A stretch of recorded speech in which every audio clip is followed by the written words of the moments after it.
Dumas fils, the son of Alexandre Dumas, the writer of Three Musketeers, Count of Monte Cristo.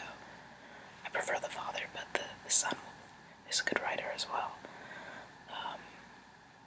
And I think the first chapter of Camille is probably the most intriguing of the whole book. So here we go. Chapter 1. In my opinion, it is impossible to create characters until one has spent a long time studying men, as it is impossible to speak a language until it has been seriously acquired. Not being old enough to invent, I content myself with narrating, and I beg the reader to assure himself of the truth of a story in which all the characters, with the exception of the heroine, are still alive. Eyewitnesses of the greater part of the facts which I have collected are to be found in Paris, and I might call upon them to confirm me if my testimony is not enough. And, thanks to a particular circumstance, I alone can write these things, for I alone am able to give the final details, without which it would have been impossible to make the story at once interesting and complete. This is how the details came to my knowledge. On the 12th of March, 1847, I saw in the Rue Lafitte a great yellow placard announcing a sale of furniture and curiosities. The sale was to take place on account of the death of the owner. The owner's name was not mentioned, but the sale was to be held at 9 Rue d'Antin on the 16th from 12 to 5. The placard further announced that the rooms and furniture could be seen on the 13th and 14th. I've always been very fond of curiosities, and I made up my mind not to miss the occasion, if not of buying some, at all events of seeing them. Next day, I called at 9 Rue d'Antin. It was early in the day, and yet there were already a number of visitors, both men and the women, though they were dressed in cashmere and velvet, and had their carriages waiting for them at the door, gazed with astonishment and admiration at the luxury which they saw before them. I was not long in discovering the reason of this astonishment and admiration, for, having begun to examine things a little carefully, I discovered without difficulty that I was in the house of a kept woman.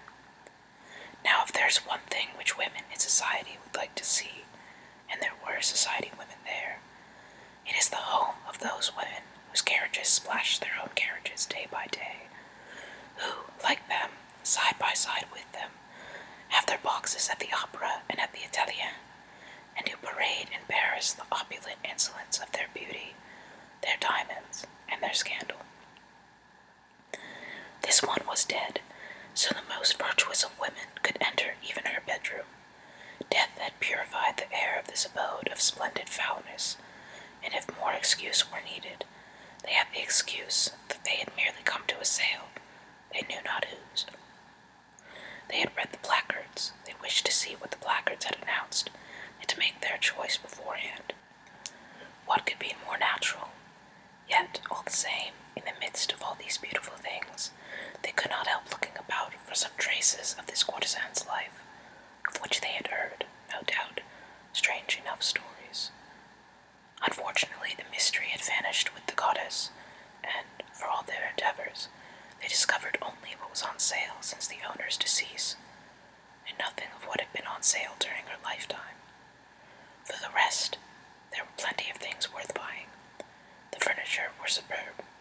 There were rosewood and wool cabinets and tables, Sèvres and Chinese vases, Saxe statuettes, satin, velvet, lace. There was nothing lacking. I sauntered through the rooms, following the inquisitive ladies of distinction.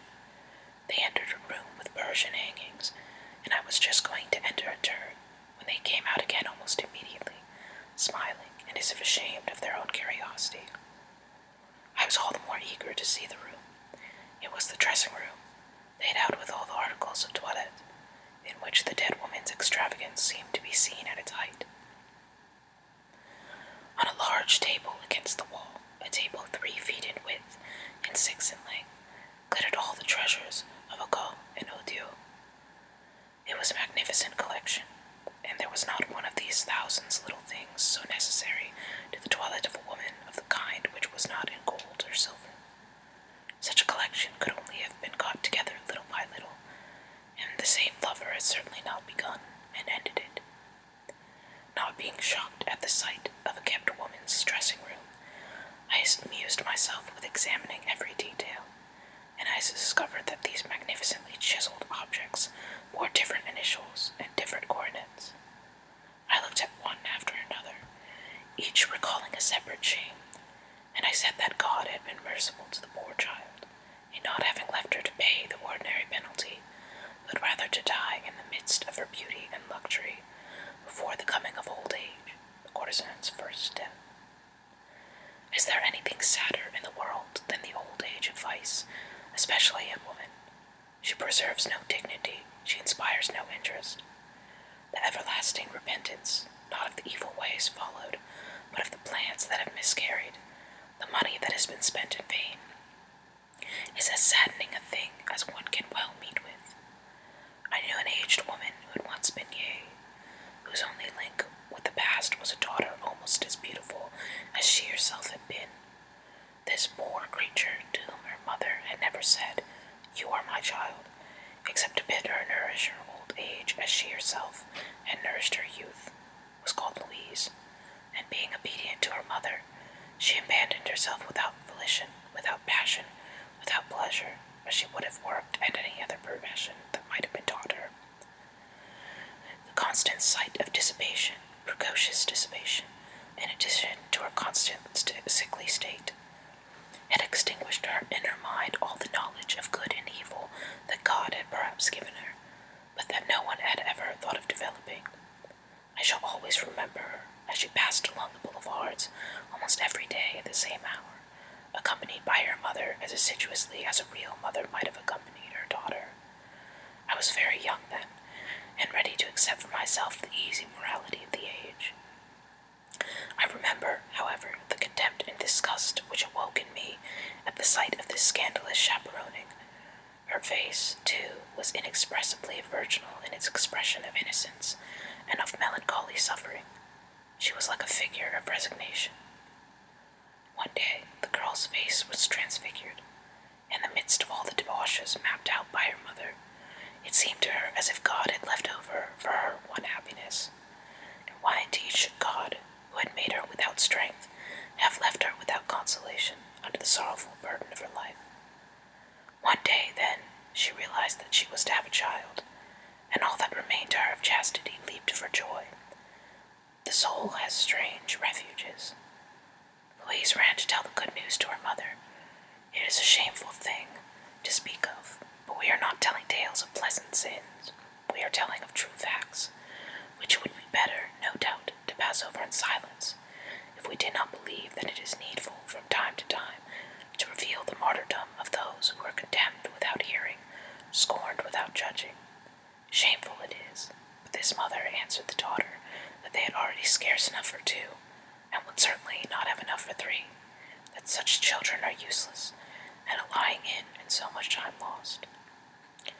Next day a midwife, of whom all we will say is that she was a friend of the mother, visited Louise, who remained in bed for a few days, and then got up paler and feebler than before. 3 months afterward a man took pity on her and tried to heal her, morally and physically, but the last shock had been too violent, and Louise died of it. The mother still lives. How? God knows. This story returned to my mind while I looked at the silver toilet things, and a certain space of time must have elapsed during these reflections, for no one was left in the room but myself and an attendant who, standing near the door, was carefully watching me to see that I did not pocket anything. I went up to the man to whom I was causing so much anxiety.